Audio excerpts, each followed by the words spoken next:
लाखों बच्चों को ये बंदे ने चीट किया है। मेरे पास 300-400 मेल आ चुके हैं अब तक। इसके बैंक अकाउंट में पैसा है, कंज्यूमर कोर्ट से जा पाओगे, आपका पैसा आपको शायद वापस मिल सकता है। ये बिंद्रा के पूरे एडवर्टाइजमेंट में देखोगे ना, 4-5 वर्ड आपको ज्यादा दिखेंगे, MBA, luck, entrepreneur, international, consultant. मेरे नजर एक 10 डे एमबीए कोर्स पे गई थी। पहली चीज मैंने ये की कि चलो आरओसी वेबसाइट पे जाके इनके बैलेंस शीट डाउनलोड करें और समझे ये क्या है। और जब मैंने नंबर्स देखा है, मेरा सर घूम गया। श्रीलंका के एक डिस्टेंस लर्निंग यूनिवर्सिटी ने इनको डॉक्टरेट दिया था। 20 लाख तक आपको कमाई का मौका मिलेगा हर महीने। उनके कंपनी में 500 एम्प्लॉय है जो 30-40 हजार कमाते हैं। कुछ तो अच्छा कर रहे होंगे इस पूरे मॉडल में विवेक बिंद्रा। वो अपने आप को अच्छा कर रहे हैं। जिन लोगों के साथ चीटिंग हुई है वो क्या कर सकते हैं? कंज्यूमर कोर्ट में, नियरेस्ट कंज्यूमर कोर्ट में जाकर फाइल करना पड़ेगा। अगर हो सके तो पुलिस स्टेशन में जाकर भी चीटिंग केस फाइल करना पड़ेगा। आईआईपीएम का केस सबने देखा, ये जो विवेक बिंद्रा का केस है, इन दोनों में कुछ समानताएं हैं क्या? पर टारगेट ऑडियंस सेम है। इनकी बातों में फंसने से एक कॉमन मैन इसमें बचे कैसे? मुझे कभी-कभी गुस्सा आता है कि बच्चों ने they did not do the research and got into the course all over again. जब आपका ट्विटर थ्रेड सामने आया। Hello welcome. तो कैसे आप सब? मैं मुकेश कुमार और दिन भर की बड़ी खबरों के साथ आपको बता दें कि विवेक बिंद्रा केस में एक नया मोड़ आया है, जहां पर विवेक बिंद्रा की मुश्किलें बढ़ा सकता है। उनकी पत्नी के वकील का यह बड़ा दावा उन्होंने किया है। आपको बता दें कि विवेक बिंद्रा के खिलाफ 9 दिसंबर को उनके साले वैभव क्वात्रा ने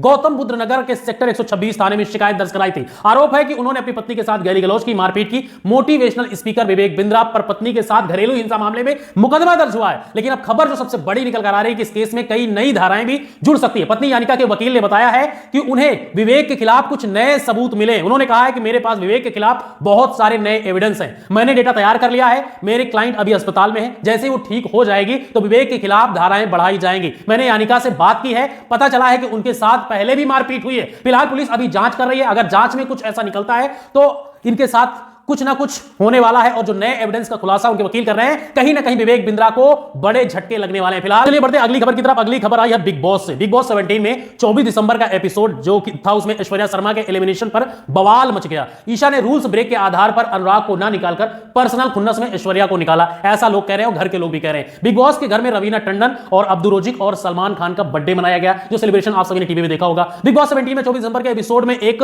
शॉकिंग ट्विस्ट देखने को मिलने वाला है। एक तरफ जहां पर ऐश्वर्या शर्मा बेघर हो जाती है, जिस पर खूब बवाल मचता है, वहीं पर दूसरी ओर रवीना टंडन और अब्दुल रोजिक घर में आए हैं और अलग अलग तरीके से उन्होंने टास्क किया। इस हफ्ते में ऐश्वर्या के अलावा अंकिता, नील भट्ट और अनुराग डोभाल बेघर होने के लिए नॉमिनेट थे, लेकिन बिग बॉस कैप्टन ईशा को एक पावर देते हैं और इस वीक के परफॉर्मेंस के हिसाब पर नॉमिनेट सदस्यों में से किसी एक को बाहर जाना होता है। लेकिन ईशा परफॉर्मेंस के आधार के बजाय अपनी पर्सनल खुन्नस निकालती है और ऐश्वर्या का नाम लेती है, जिसको लेकर खूब बवाल होता है। बिग बॉस से जुड़ी जो भी पूरी खबर देखने के लिए आई बटन पर जाकर आप क्लिक करके पूरी खबर देख सकते हैं। अगली खबर की तरफ, जहां पर है मनीष कश्यप जेल से बाहर आ गए, लेकिन एक अपडेट आ रही है कि मनीष कश्यप राजनीति में एंट्री करने वाले हैं। नेता विधायक बनकर मुख्यमंत्री बनने का सपना देख रहे हैं। इसका पहले भी मैंने आपसे बताया था कि कहीं ना कहीं खिचड़ी पक रही है और खिचड़ी कहीं ना कहीं अब निकलने लगी है। आपको बता दें कि एबीपी न्यूज पर इंटरव्यू के दौरान जब उनसे कल भी कई सारे सवाल पूछे गए तो उन्होंने ना नुकुर किया था, लेकिन आज इशारों में कई सारे उन्होंने राज खोले हैं। मैंने पहले भी आपको बताया था कि जेल से निकलने के बाद कहीं ना कहीं पूरी तरीके से स्क्रिप्टिंग के तहत पूरा काम हो रहा है। और पॉलिटिक्स में जब उनसे पूछा गया कि आप क्या पॉलिटिक्स में एंट्री करेंगे,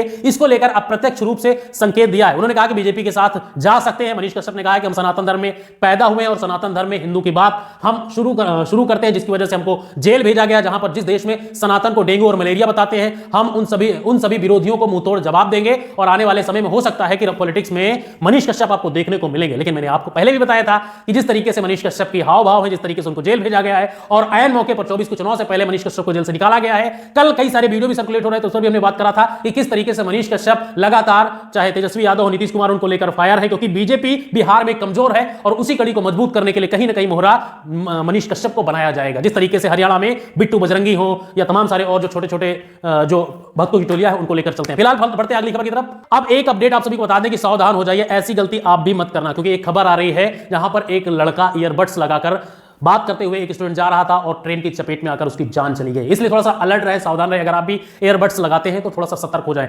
अगली खबर आई है कुश्ती महासंघ को लेकर, जहां पर विवाद बढ़ता जा रहा है। यौन शोषण के आरोप का सामना कर रहे डब्ल्यूएफआई के पूर्व चीफ ब्रजभूषण सिंह के करीबी संजय सिंह को नया चीफ बनाया गया, जिसके बाद से रेसलर इसका विरोध कर रहे थे। इस बीच खेल मंत्रालय ने रविवार को भारतीय कुश्ती महासंघ को अगले आदेश तक निलंबित कर दिया। खेल मंत्रालय ने भारतीय ओलंपिक संघ IOA के रेसलिंग फेडरेशन के मामले में मैनेजमेंट के लिए एड हॉक कमेटी बनाने को कहा है, जिसके बाद ब्रजभूषण सिंह का भी यहां से संन्यास लेने का उन्होंने ऐलान कर दिया। खेल मंत्रालय ने इंडियन ओलंपिक एसोसिएशन IOA के चीफ PT ऊषा को एक चिट्ठी लिखी। इसमें कहा कि WFI के मामलों को नेशनल स्पोर्ट्स डेवलपमेंट कोड के मुताबिक नियंत्रित किया जाए, जिसके बाद से तमाम सारे सवाल उठने लगे हैं और यह कहा जाने लगा है कि ब्रजभूषण सिंह का पत्ता साफ हो गया है। यहीं पर एक वीडियो सर्कुलेट हो रहा था जिसके बाद भाजपा, जहां पर भाजपा सांसद ब्रजभूषण सिंह को यौन उत्पीड़न के आरोपों के बाद WFI का प्रमुख पद छोड़ना पड़ा था। उन्होंने कुश्ती निकाय के शीर्ष पद पर अपने करीबी सहयोगी संजय सिंह के जब उनका चुनाव हुआ तो उसका स्वागत करने के लिए सबसे आगे पहुंचे। साथ ही 6 बार के सांसद, भाजपा के सांसद उनको कहा जाता है, उनका दबदबा जारी रहेगा, ऐसा उन्होंने एक बयान दिया है। उसको लेकर अभय चौटाला